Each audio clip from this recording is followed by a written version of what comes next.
The 1951 defection to the USSR of Foreign Office insiders turned spies rocked Britain. The aftermath to the espionage scandal came more recently in 1999, when an 87-year-old widow, Melita Norwood, was identified as another member of the group that spied for the Soviet Union. Because of her age, Norwood was not prosecuted, and she died in 2005. Judi Dench plays a character obviously modelled on Norwood in Red Joan, a new film based on a novel by Jenny Rooney and scripted by Lindsay Shapiro. Her name's been changed to Joan Stanley, presumably so that some dramatic liberties can be taken with her story. The film opens in 2000. Following the death of Sir William Mitchell, a former government official, special branch officers arrive at the suburban home of Stanley and arrest her for breaking the Official Secrets Act. This is, of course, a cue for flashbacks, in which Sophie Cookson plays the young Joan, who, on the eve of World War II, is a naive innocent studying physics at Cambridge.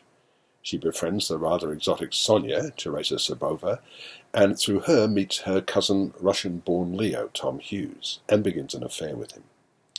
Both the cousins are involved in left-wing activities. With the outbreak of war in 1939, the lovers are separated when Leo relocates to Canada and Joan obtains a job with Professor Max Davies, Stephen Campbell Moore, a scientist working on the development of a British nuclear bomb. The Americans, no doubt suspecting a lack of airtight security in the UK, have refused to share their nuclear secrets with their allies.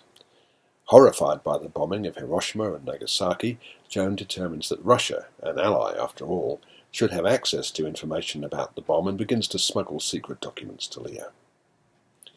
Having fictionalized the central character, it seems a pity that Shapiro and director Trevor Nunn didn't go further and transform Joan's story into a full-blooded John le Carré-type espionage thriller. Instead, they've come up with a film that's neither one thing nor the other.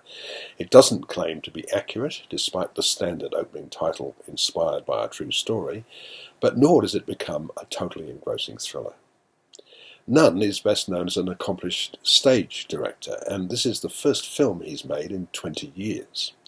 He's certainly good with actors, as is testified by the performances of Dench as the stubborn old Joan, and of Cookson as the conflicted young Joan. But Red Joan turns out to be an interesting film, rather than a totally absorbing one. I'm giving it 3 stars.